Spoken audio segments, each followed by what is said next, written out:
Hey everybody, welcome. This is a short tutorial series which covers the absolutely beautiful and amazing working title CJ4. This is a default aircraft that has been taken back to the ground and completely redesigned, pretty much study level now with virtually all functionality working. This is absolutely an aircraft that is ready to be used on VATSIM, and it's just a joy to fly, really. So the purpose of this series of videos is to just explain pretty much what everything does and just go through in detail how to fly this aircraft from start to finish.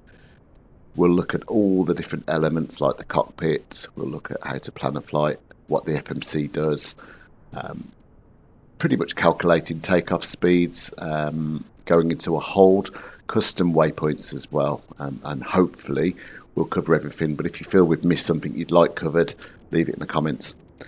Just to add that this is the 14th of May 2021, and as this project is constantly moving, what's in this video may change for the actual aircraft as the working title team are consistently making upgrades.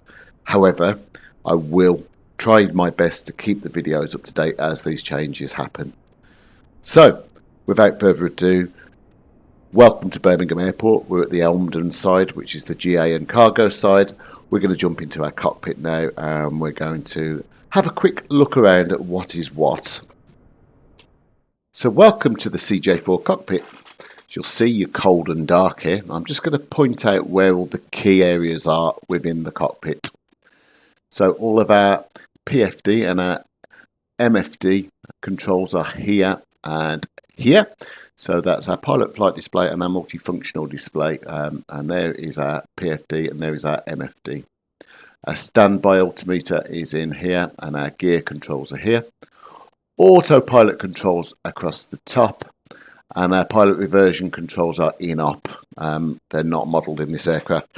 For anybody that's unsure what pilot reversion is, it's pretty much manual controls for things like hydraulics if the autopilot fails. It's not modelled and we're not going to get into it today, but that's pretty much what that does. Okay, so we have our radio control panel here. We have our power panel here. We have our climate control and pressurization and oxygen controls around here.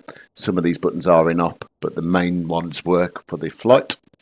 We've got our MFD controls here. We're able to look at charts and things which we'll get into more detail as we go through. We've got our icing controls here. We have our FMC here. Now these are just duplicated, so whatever you do on the one shows on the other. They're not separate. The working title team are going to separate them, but that will come at a cost of frames. We just need to bear that in mind. Secondary MFD buttons here. These screens just duplicate, so whatever's on your PFD and your MFD will just copy across on these two. The co-pilot's radio control panels are here, and on this bit, this is the cockpit voice recorder buttons, which are in op. The rest of the buttons on this side are in op too. Moving down, we have our lighting panel, we have our speed brake and our flaps. We've got our fuel flow buttons, and we've got our engine starters, and along with our rudder trim and nose trim, and down here. Secondary elevator trip is opened from here, but it's not something you would use typically in a flight. And on this side here, you have your switches and your pop-out switches, which aren't in operation. Across here, you've got your parking brake and emergency brake, which is in op on here. Now we can actually click in between the seats here to display the control column or hide it as well from here. Okay, so that is a very short look around the cockpit about what does what. Let's show you now how we power up the aircraft and some of the functionality that we can look at from here. So to power up the aircraft is quite simple. Down to the power panel that we spoke about, or the electrical panel, and we flick the battery switch up. On the emergency lights, we put the standby display on, and then the avionics switch is up or down. Now down is for dispatch because it doesn't draw so much power from the batteries, Now, historically, the CJ4 does not have a ground power unit connection, so you're on batteries. So you want to take a little drain as possible from the batteries. So we click down, it gives us one screen, and we're now drawing. What the working title team have brilliantly done for you is they have modelled the ground power unit. So I'm going to enable that today, as we're going to be in the cockpit for quite a while as we explain what does what. Clicking the index button, and next we go to our mod set, which is the additional option that's been added. And we'll see here ground power unit we can switch on, and when minute I do, you'll see the battery amp warning disappear, which is done. I am going to go into a lot more detail around the FMC shortly. Now, to configure for a flight, what we'll need to do is go to our position initialization, and all we need to do is click the top line and it will populate automatically the second line, which is done, and that's beautiful. Now would be a very good time for me to jump into the FMC and just talk through some of the basic functionality of what is what and what is where, to enable you to start to configure your aircraft for your first flight. So let's get into more detail around the FMC and what the functionality actually does. Now, my advice for looking at the FMC is to just use the index button here, which will bring you to this menu. We can go next to go through to the next page, or previous to go back. The first option at the top gives you the FMS one, which will bring you back to that menu. And the second option at the top is GPS one, which shows you your GPS coordinates, that you're connected to 8 satellites at the moment to locate your actual position.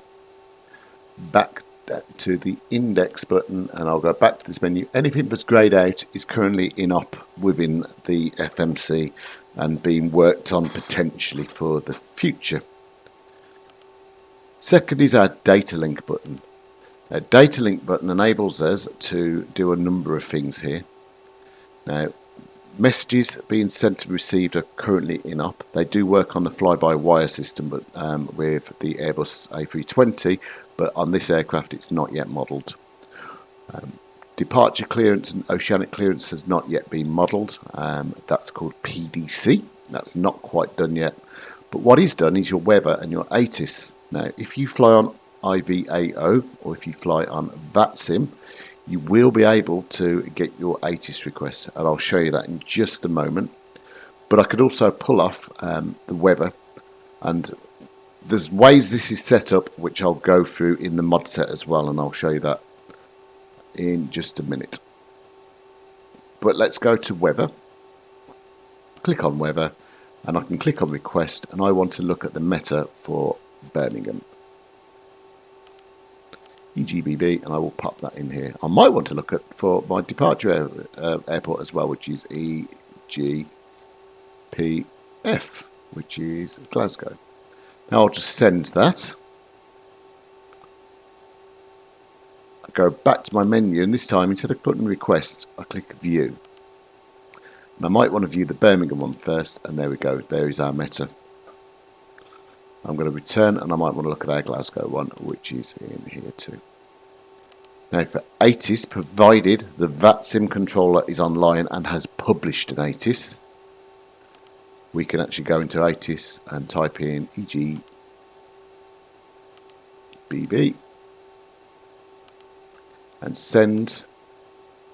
I can now look at the ATIS. It may display, or it'll say unavailable. Now that means the air traffic controller is not online at Birmingham, and there is not a published ATIS on VATSIM.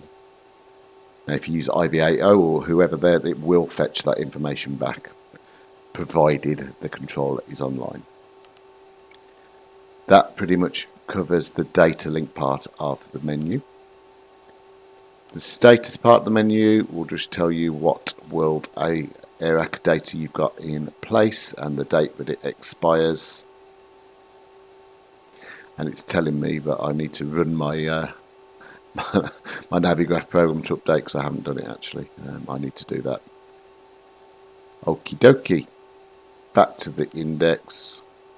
You'll see these controls are greyed out, we can't use. Back to our this button also is the same as the one that was in the first menu I showed you, which is your GPS position. Frequency. Now this will enable you to find the frequencies at an airport, and let's show you how that works. Now by typing in the ICAO of the airport and clicking the RSK1 button, which is this top button here, that now populates all the different frequencies at the airport that I'm at, which is really helpful. And then if I want to go and put E, G, P, F and click that into the top button, you'll see now my arrival airport is displayed of all the different frequencies. I'll get the 80s ground tower and also the ILS frequencies as well. Holds. I'll cover this later on within the tutorial where we actually put the aircraft into a holding pattern, so we'll come back to that. Progress. Again, I'll show you this once we're in the air, as there's no data currently on display. Secondary flight plans are currently not modelled, and that is something that the working title team are looking to do shortly. Clicking next to go to our page 2. The FMS control is greyed out, so that's not available. The about tells you which version you're using of the mod.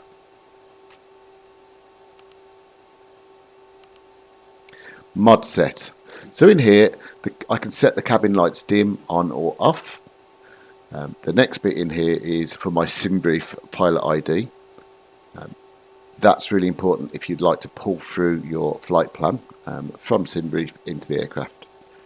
The next bit, whether you're using metric or imperial. I'm in the UK and we use metric. We've already covered the ground power unit, and there's also another option here to hide the yoke. Flight plan sync. Now, if you do not use SimBrief and you use Microsoft Flight Simulator's planner, you would switch this on.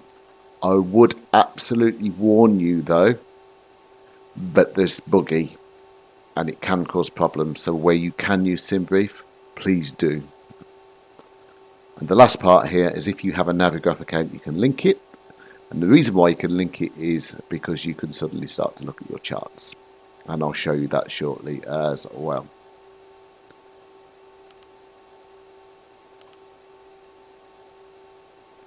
You'll see that the route menu.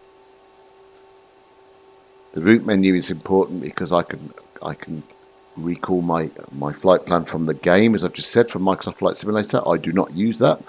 Or I can recall my flight plan from SimBrief, which is done here, and I'll show you how we do that in just a second when we go to set up our first flight. The database, this shows you, if I show you EGBB, the database option shows you information about the current airport, and actually I can just pop in a different airport, EGPF, and pop that at the top, and there we go, and we can see where the airport location is. We can see the elevation, more information as well. We can look at the runways, we can look at the terminal waypoints, and we can look at the localizers information. The rest on here is currently in op. Okay, so there we go. There is a look at a first look at the cockpit and the FMC of what everything does. Hopefully that's useful. The next episode will cover the MFD controls, and we'll actually start to set up for our first flight and go through the checklists as well of what we need to do. So thanks for watching. Hopefully you found that useful, and we'll see you on the next episode. Take care. Bye bye.